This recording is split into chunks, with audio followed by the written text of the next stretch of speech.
CFF presents 1% Better, a podcast about CrossFit, nutrition, coaching, mindset, and community. Join us as we embark in casual conversation to shed light on what life is like within these black and yellow walls. With episodes coming at you every Monday, you can follow along with Coach Whitney and Taryn as we talk shop about all things CFF.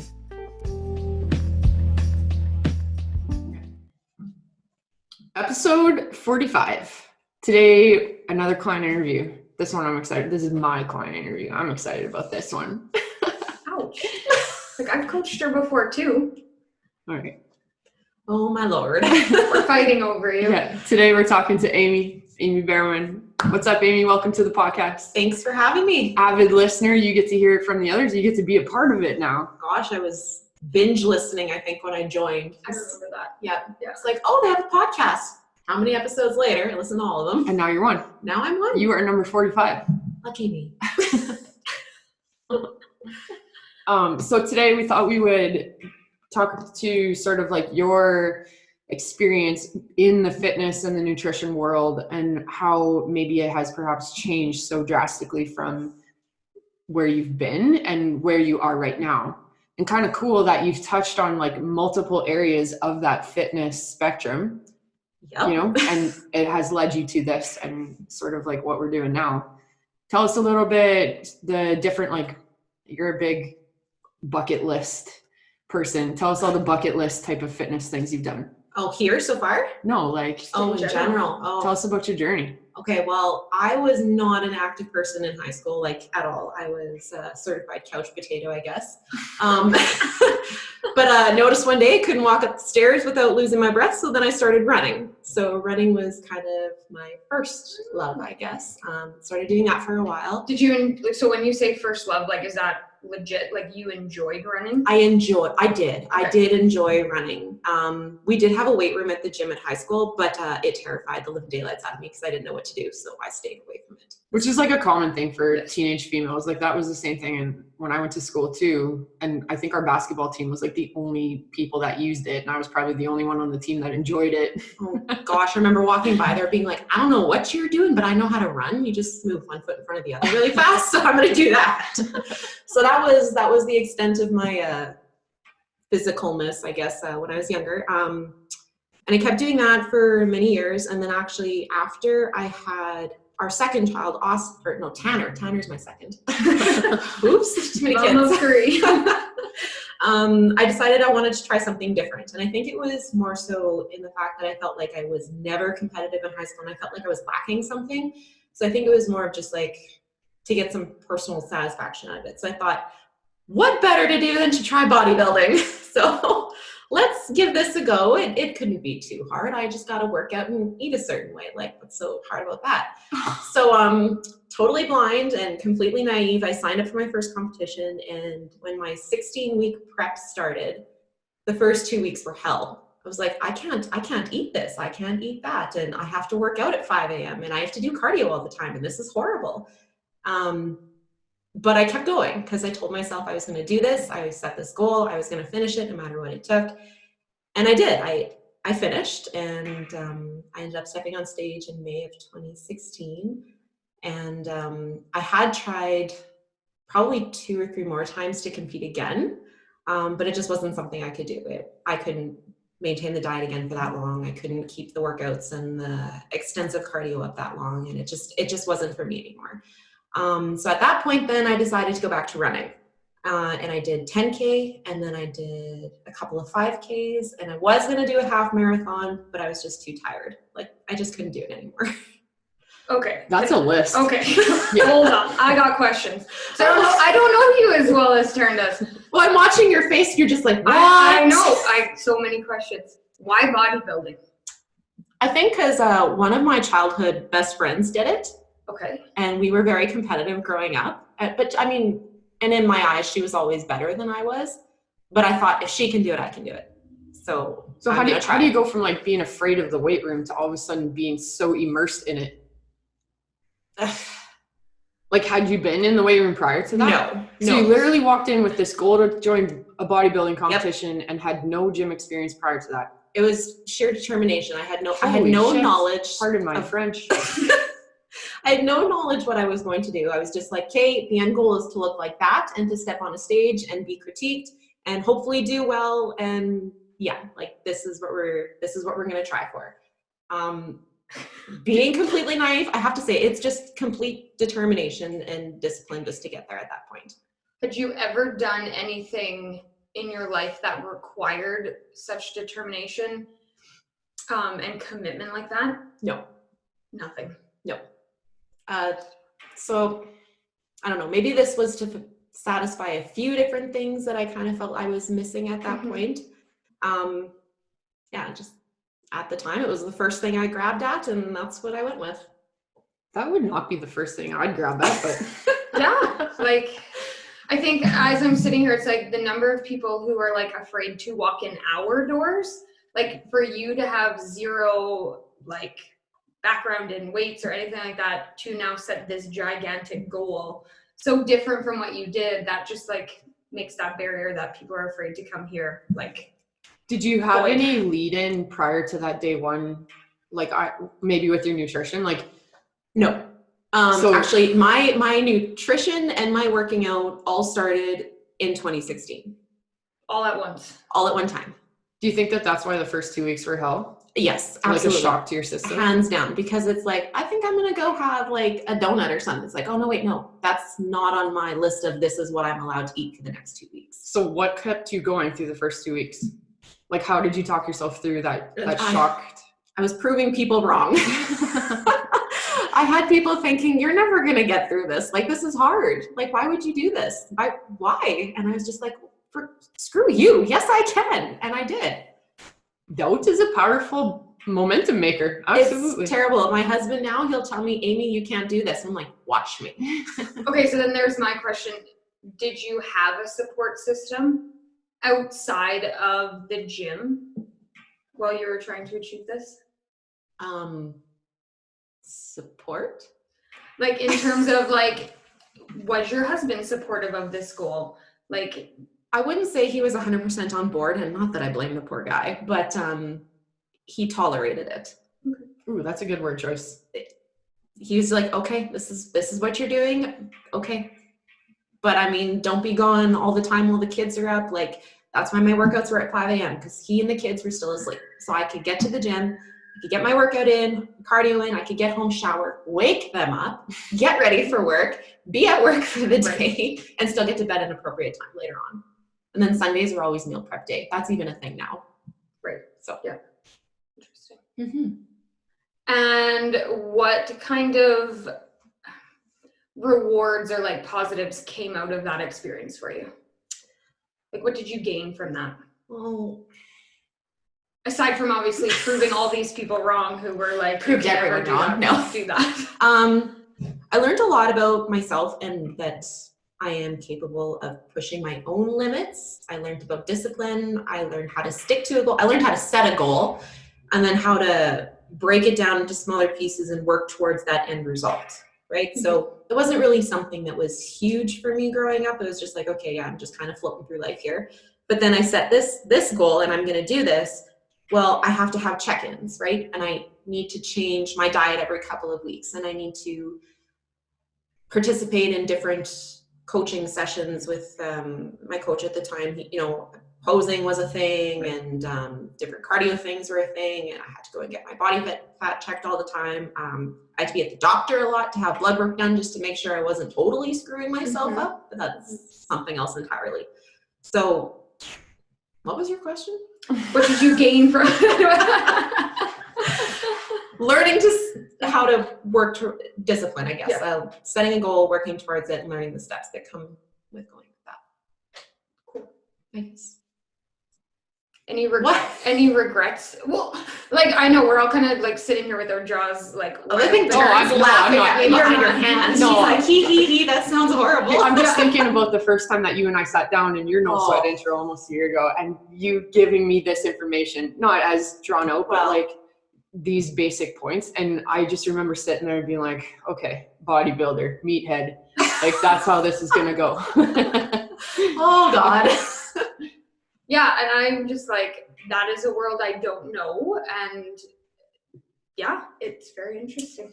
you learn a lot about yourself, but I think it's a world that's meant for some people, not all people. It's obviously not something I could continue. Maintaining that level of body fat is super hard for me. It doesn't work well. And I guess just like hormonally and stuff too, it totally messed with like my entire system. So when I say that I tried to compete again, after my first competition, I went ham at the restaurant. Like, you better believe I ordered everything I could possibly get in my mouth. And I didn't stop there. Like, my stomach was hurting from eating so much, and I kept eating. I couldn't stop. I was hungry, or my brain was hungry, or whatever. And I had gained back everything I lost, I bet you, within 3 weeks. And to see yourself gain, I think I lost about 40 pounds. So to see yourself gain all that back that quickly was alarming. So I thought, okay, I need to do this again. And I think the second time I tried, it wasn't because I wanted to do better than I did the first time. It was because I wanted to look the same. I wanted to look how I did the first time, right?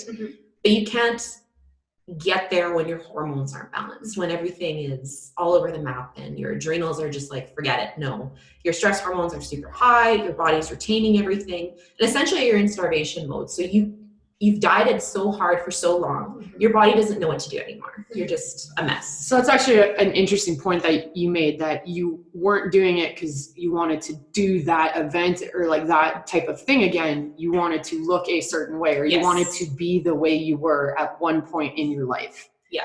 And for a very short period of time. That's a story I hear often. That's a story I have tried to live through myself with my own fitness and nutrition regime.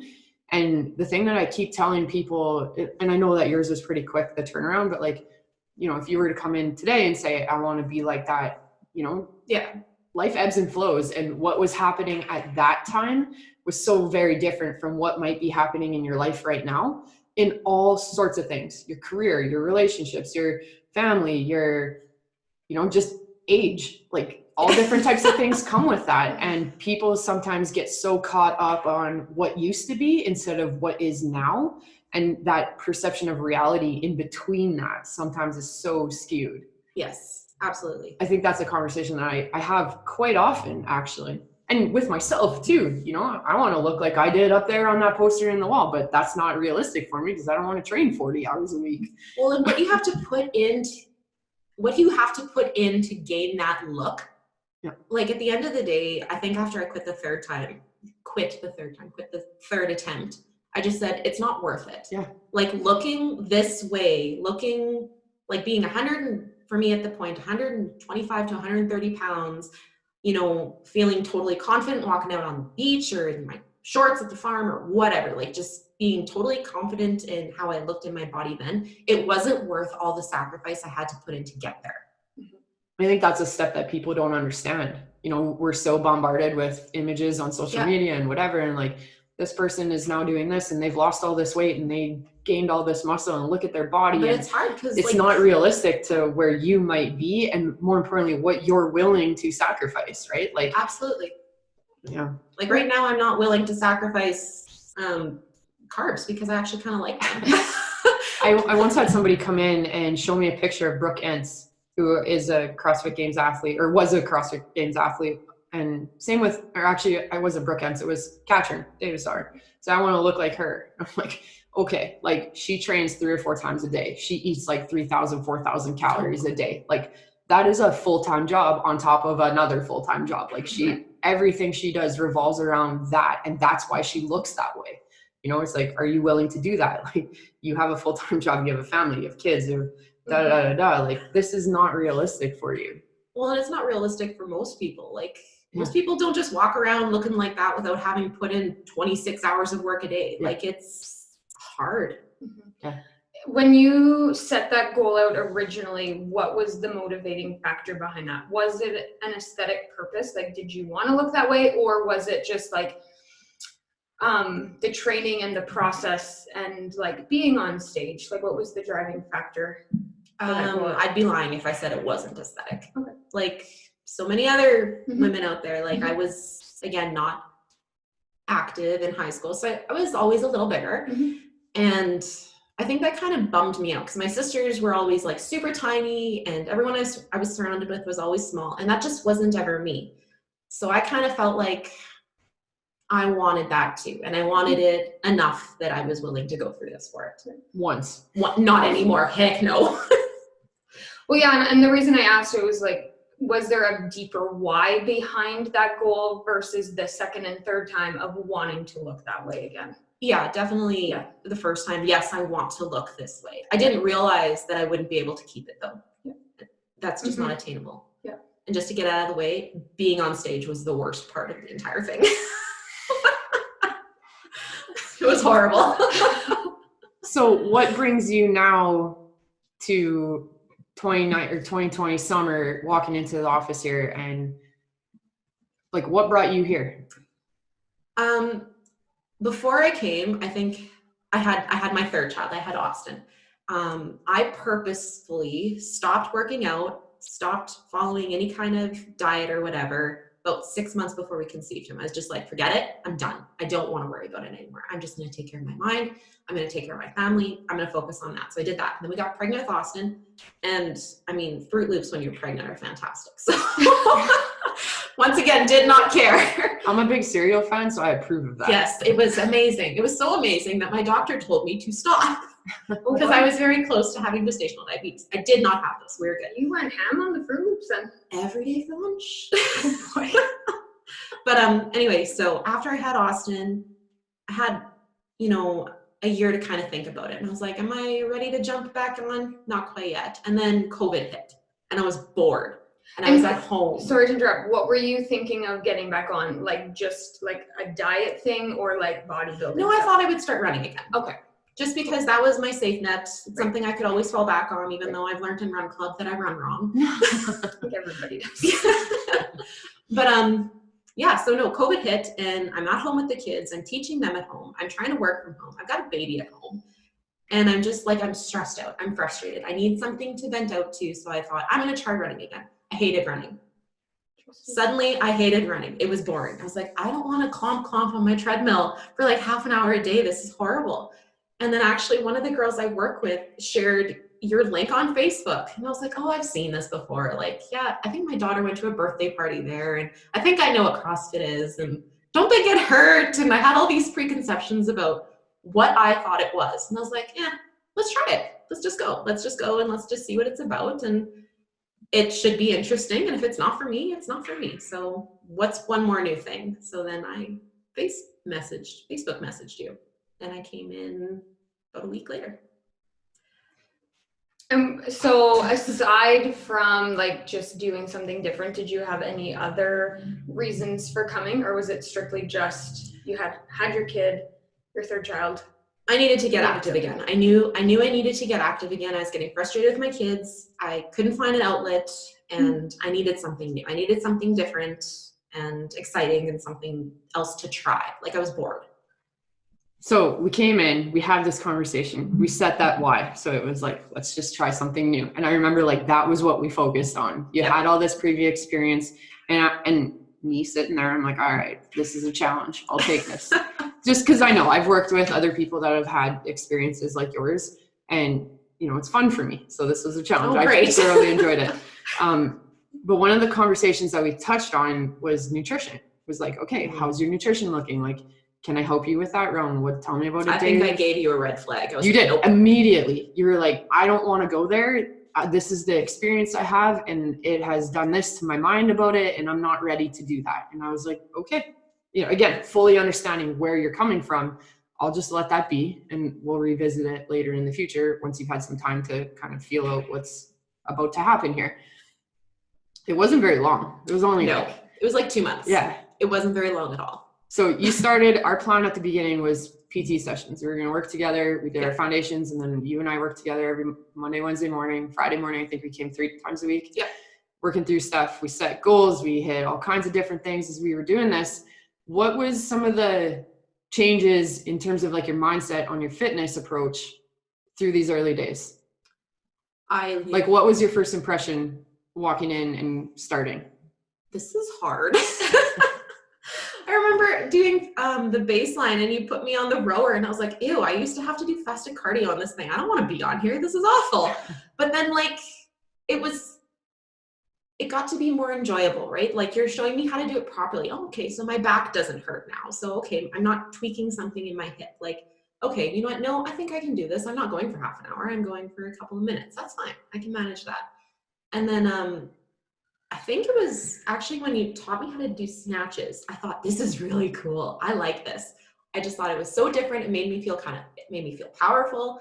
Like I could get something up over my head like that. I was like, I know this just looks cool, even if I was doing it wrong. So, so I thought that was fun. And I was like, okay, what else like this can I do? What else can I try? And yeah, we just kind of started digging more into it. And I actually remember when our 5 sessions together ended and you're like, okay, this is it. Like, this is our last session. I remember kind of thinking, no, I want to keep going. So then we kept going with PTs after that. But yeah, no, like it totally changed my perspective on working out because I wasn't bored. I wasn't just kind of slugging through it anymore. I was like, okay, no, this is challenging. I got to think about this. There's a way to do this properly. And if I don't do it properly, it's not going to turn out well. It wasn't just me sitting there just kind of thinking in my head, oh, what am I going to do later while I'm doing bicep curls or something, right? Like it was, what's the word I want? It involved me. I don't know. It was encompassing. More rewarding. Yeah, absolutely. Was it valuable having somebody there with you working through each session? 100%.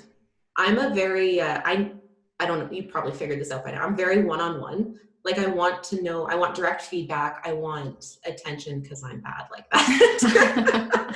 I want to know what I'm doing wrong. I want to know how to fix it. And I want to know when I'm doing it right. Like I want that feedback because I want to get better. I want to do better. I don't just kind of want to come here and go through the motions. I want to keep getting better. What's your drive for wanting to keep getting better? Because it's different now, right? Like, yeah. What's your motivation now? Just, I guess there's a personal satisfaction with it. It's rewarding for me and it further develops a belief I have in myself. Ooh. We've all experienced that. Like, I'm pretty sure every single person that is listening to this who has been in the gym, shouts to our non-gym listeners. That's awesome. But these guys are laughing at me right now. We've all experienced it. There's that moment where you're just like, you just believe in yourself a little bit more. And then all of a sudden it just kind of changes moving forward from there. Yeah. It's absolutely a very powerful moment. Yeah. It's huge and it's addicting. Absolutely. Like it's kind of like intoxicating in a way. And you want more. So you have to just keep putting the effort in. You keep working for it just to get that next goal, right? Just to reach that next lift or that next move that you couldn't do before. It's just like, I can do this now. I couldn't do this before. I can do it now. So what are some achievements you've had over these last almost year? My deadlifts are awesome. Yeah, we went from like nothing to 225. I think I remember our first deadlift day. I think you put the blue plates on and I was just like, I don't know. Like this hurt me before. I don't think I can do this. Yeah, you were very afraid about your back. That was a big thing that we had talked about. You had this preconception. You said like people doing CrossFit get hurt. I think your husband's contributions to that also were part of it too.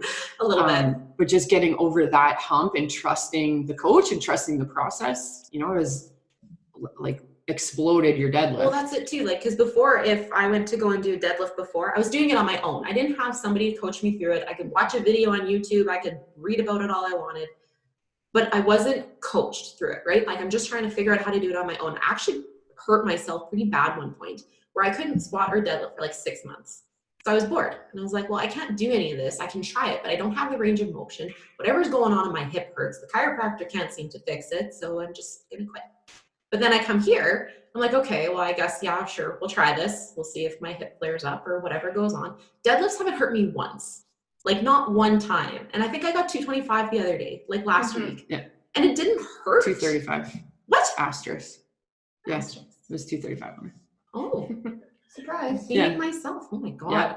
It's very interesting how you went from that mindset of people get hurt doing CrossFit to I have never felt hurt coming to CrossFit. No, I've been here a year. I haven't been hurt once. If not feeling better. Yes, absolutely.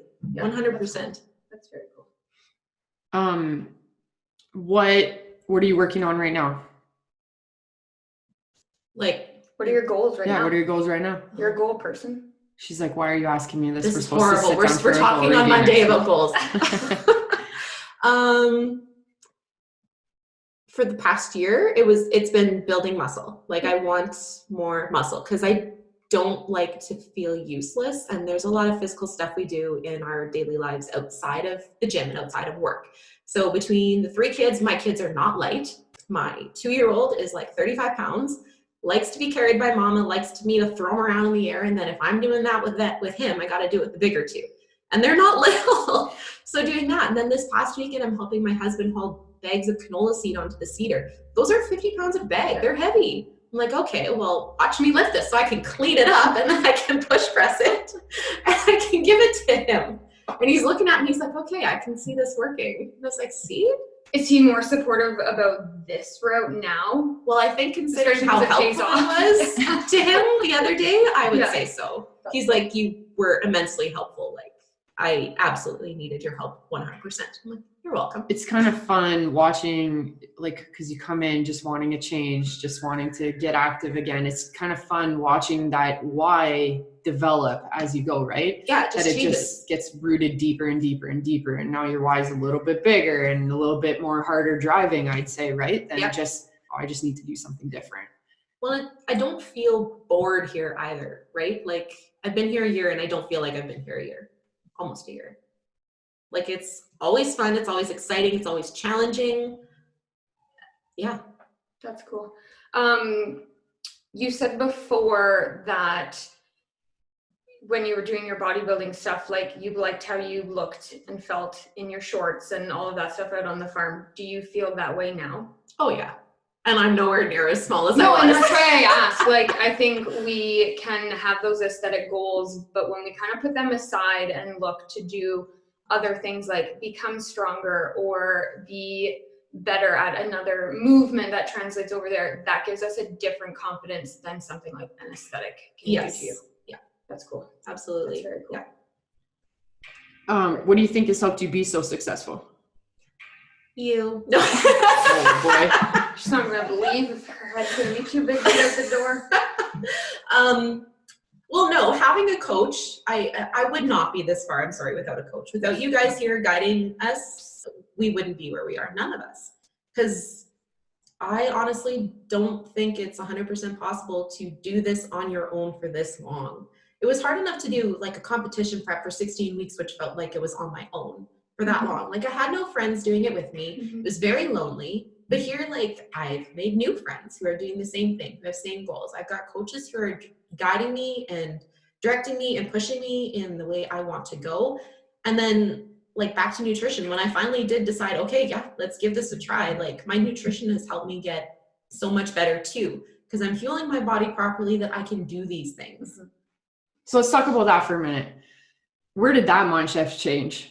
Oh, gosh. Because you were so red flag about it, and then all of a sudden you're like, okay, I think I'm ready to talk about it. What put you to that point? Like, what was your success marker at that point where you felt ready to do it?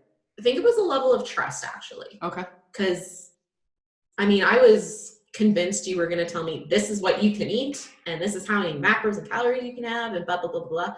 Because that's what I had before. That was my previous experience. And I'm like, you know what? I've worked with like 2 or 3 other individuals who this was their blueprint and this was how it worked. So I was kind of thinking that's how it was going to go.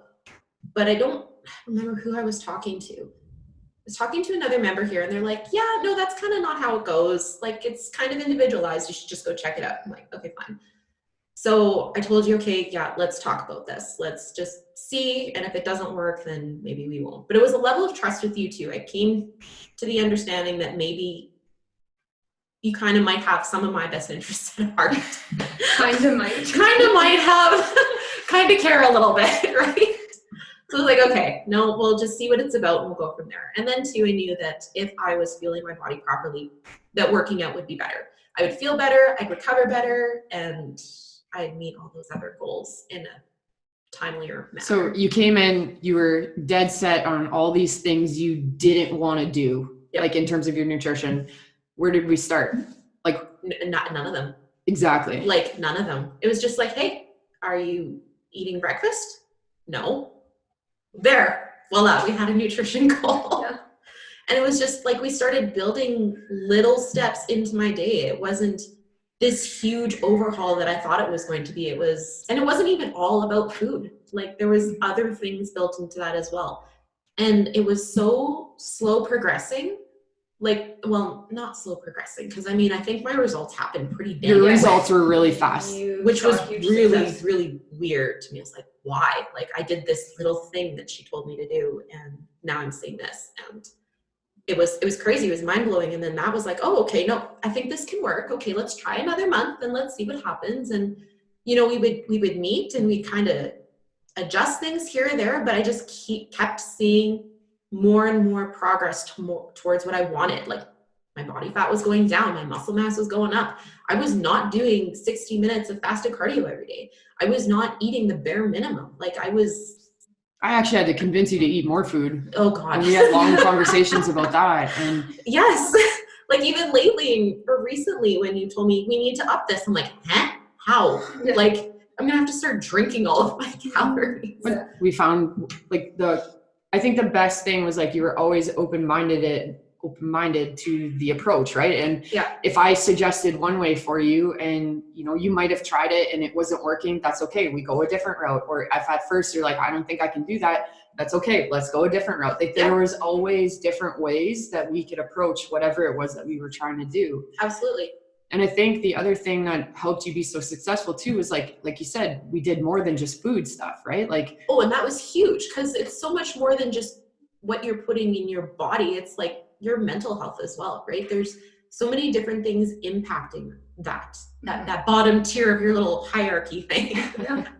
So it was huge. There was sleep. There was, you know, go for a walk. Like we did a lot of stress management stuff. Yes, and it's been fantastic. Like even my coworkers are like, you know, you've been fantastic this past year. Whatever you're doing, it's working. Like keep at it. And I'm like, well, maybe you guys should come with me. That's awesome. What are some?